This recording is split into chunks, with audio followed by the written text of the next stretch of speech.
ថ្ងៃនេះនាងខ្ញុំសូមចែករំលែកនៅទស្សនៈព្រឹត្តិការណ៍ពិភពលោកដែលនិយាយអំពីតៃវ៉ាន់សំខាន់ប៉ុណ្ណាទើបចិនក្តោបជាប់មិនលេងទោះត្រូវប្រថុយនឹងសង្គ្រាមនៅក្នុងមួយរយៈកាលចុងក្រោយនេះគេសង្កេតឃើញភាពតានតឹងរវាងចិននិងតៃវ៉ាន់បានកើនឡើងយ៉ាងខ្លាំងគួរឲ្យកត់សម្គាល់ដែលជាហេតុធ្វើឲ្យមានការព្រួយបារម្ភខ្លាចមានការរាលដាលទៅជាការប្រឈមមុខដាក់គ្នាខាងយោធារវាងមហាអំណាចទាំងពីរគឺចិននិងអាមេរិកតើតៃវ៉ាន់មានសារៈសំខាន់ប៉ុណ្ណាសម្រាប់ចិនហេតុអ្វីបានជាចិនចេះចង់ក្តោបយកតៃវ៉ាន់មិនលេងបើទោះជាត្រូវប្រឈមនឹងសង្គ្រាមជាមួយអាមេរិកបែបនេះ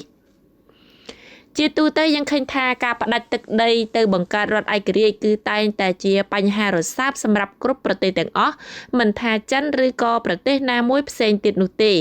ក៏ប៉ុន្តែក្នុងករណីតៃវ៉ាន់ដែលនៅក្នុងការពិតជាក់ស្ដែងជាប្រទេសមួយដាច់ពីចិនអស់រយៈពេលជាង70ឆ្នាំមកហើយនោះតែចិននៅតែមិនព្រមឲ្យរបូតពីដៃគឺដោយសារតែសម្រាប់របបដឹកនាំក្រុងប៉េកាំង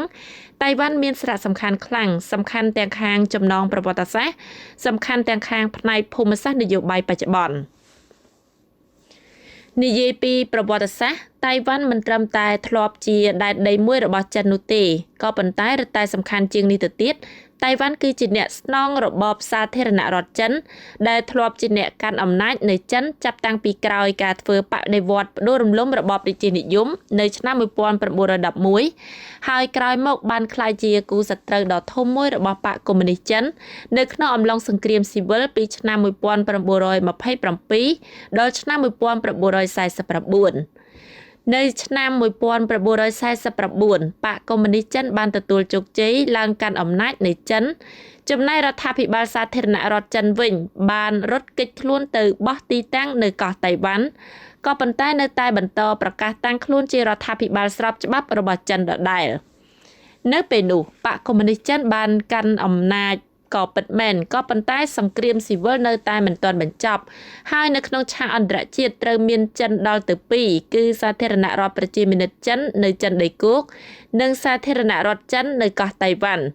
ដោយម្ខាងសុទ្ធតែប្រកាសតាំងខ្លួនជារដ្ឋាភិបាលស្របច្បាប់តែមួយគត់របស់ចិនទាំងមូលអ្វីដែលធ្វើឲ្យបកកុម្មុយនីសចិនកាន់តែអាម៉ាស់ទៅទៀតគឺនៅត្រង់ថាបើទោះបីជាបានជោគជ័យកាន់អំណាចគ្រប់គ្រងដែនដីស្ទើរតែទាំងមូលហើយក៏ដោយក៏ប៉ុន្តែសាធារណរដ្ឋចិននៅតែទទួលបាននូវការទទួលស្គាល់តាមផ្លូវការទូតដោយបណ្ដាប្រទេសភាគច្រើនហើយពិសេសជាងនេះទៅទៀតអាសនៈចិននៅឯអង្គការសហប្រជាជាតិរួមទាំងអាសនៈជាសមាជិកអចិន្ត្រៃយ៍នៃក្រុមប្រឹក្សាសន្តិសុខផងត្រូវស្ថិតនៅក្រោមការកាន់កាប់របស់តៃវ៉ាន់រហូតទៅដល់ឆ្នាំ1971ទើបអាសនៈទាំងនេះត្រូវបានគេប្រគល់មកឲ្យសាធារណរដ្ឋប្រជាមានិតចិនវិញដូច្នេះគេអាចនិយាយបានថាចំនួនរវាងចិននិងតៃវ៉ាន់ក្នុងពេលបច្ចុប្បន្ននេះគឺជាការអូសបន្លាយនៃសង្គ្រាមស៊ីវិលតាំងពីជាង70ឆ្នាំមុនសង្គ្រាមស៊ីវិលដែលបើនិយាយទៅតាមលក្ខណៈបច្ចេកទេសនៅមិនទាន់បញ្ចប់ជាស្ថាពរនៅឡើយដោយសារតែមិនមានការចុះកិច្ចព្រមព្រៀងសន្តិភាពឬបទឈប់បាញ់រវាងភាគីជម្លោះទាំងពីរសម្រាប់បកកុម្មុយនីសចិនតៃវ៉ាន់គឺប្រៀបដូចជាសង្គ្រាមបដិវត្តន៍ដែលមិនទាន់ចាប់ចុងចាប់ដើមហើយឯករាជ្យរបស់តៃវ៉ាន់គឺជារឿងដ៏រសើបបំផុតដែលអាចធ្វើឲ្យរង្គោះរង្គើទៅដល់គ្រឹះនៃអំណាចរបស់មេដឹកនាំក្រុងប៉េកាំងបន្ថែមពីលើនេះទៅទៀតបើមើលទៅលើស្ថានភាពភូមិសាស្ត្រនយោបាយបច្ចុប្បន្នការទុកបណ្តោយឲ្យតៃវ៉ាន់ក្លាយជារដ្ឋឯករាជ្យពេញទីក៏អាចនឹងបង្កជាបញ្ហាប្រឈមខាងយុទ្ធសាស្ត្រដ៏ធ្ងន់ធ្ងរមួយផងដែរសម្រាប់ចិនតៃវ៉ាន់គឺជាកោះដែលស្ថិតនៅកៀកនឹងចិនបំផុតដោយត្រូវពុះចែកដោយច្រកសមុទ្រចម្ងាយត្រឹមតែប្រមាណជា130គីឡូម៉ែត្រប៉ុណ្ណោះពីគ្នាលើសពីនេះទៅទៀតតៃវ៉ាន់គឺជាសម្ព័ន្ធមិត្តចាស់ឆ្នាំរបស់សហរដ្ឋអាមេរិក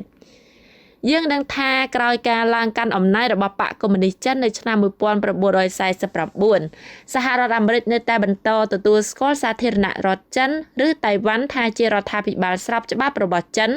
រហូតទាល់តែដល់ឆ្នាំ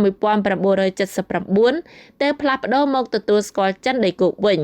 ក៏ប៉ុន្តែបើទោះបីជាយ៉ាងនេះក៏ដោយអាមេរិកនៅតែបន្តចេញមុខការពារតៃវ៉ាន់និងបំពាក់អាវុធឲ្យតៃវ៉ាន់រហូតមកទល់នឹងពេលបច្ចុប្បន្ននេះដូច្នេះសម្រាប់ចិនដែលកំពុងតែក្លាយទៅជាមហាអំណាចជាគូប្រជែងដ៏ចម្បងមួយរបស់សហរដ្ឋអាមេរិកសប្តាហ៍ថ្ងៃនេះ តៃវ៉ាន់ជារដ្ឋឯករាជ្យពេញលេញហើយក៏ជាសម្ព័ន្ធមិត្តរបស់សហរដ្ឋអាមេរិកនឹងត្រូវក្លាយទៅជាការគំរាមកំហែងដ៏ធ្ងន់ធ្ងរមួយសម្រាប់សន្តិសុខជាតិចិនពីព្រោះថាតៃវ៉ាន់អាចនឹងត្រូវក្លាយទៅជាទីតាំងដែលគូប្រជែងរបស់ចិនយកទៅប្រើដើម្បីធ្វើជាមូលដ្ឋានទ័ពមកឡោមព័ទ្ធចិនហេតុផលចម្បងទាំងនេះហើយដែលធ្វើឲ្យចិនតែងតែការពារដាច់ខាតនៅនយោបាយចិនមួយដែលកំណត់ថាតៃវ៉ាន់គឺជាដែនដីមួយរបស់ចិនហើយតែងតែប្រកាន់ជំហរយ៉ាងមុតមាំប្រឆាំងដាច់ខាតមិនឲ្យតៃវ៉ាន់ប្រកាសឯករាជ្យតាមការពិតកន្លងមកគេសង្កេតឃើញថារដ្ឋាភិបាលក្រុងប៉េកាំងហាក់ដូចជាមិនសូវផ្ដោតអាទិភាពខ្លាំងលើការដណ្ដើមយកតៃវ៉ាន់មកគ្រប់គ្រងវិញនោះទេដោយសុខចិត្តទទួលឲ្យតៃវ៉ាន់ស្ថិតក្នុងស្ថានភាពបច្ចុប្បន្នគឺស្ថិតក្រោមការគ្រប់គ្រងដោយរដ្ឋអំណាចមួយដាច់ដោយឡែកពីចិនដោយគ្រាន់តែមិនប្រកាសឯករាជ្យផ្លូវការក៏ប៉ុន្តែចាប់តាំងពីក្រោយពេលដែលលោកស៊ីជីនពីងឡើងកាន់អំណាចគេសង្កេតឃើញថាចិនបានបង្ហាញនៅចំហតឹងរ៉ឹងជាងមុន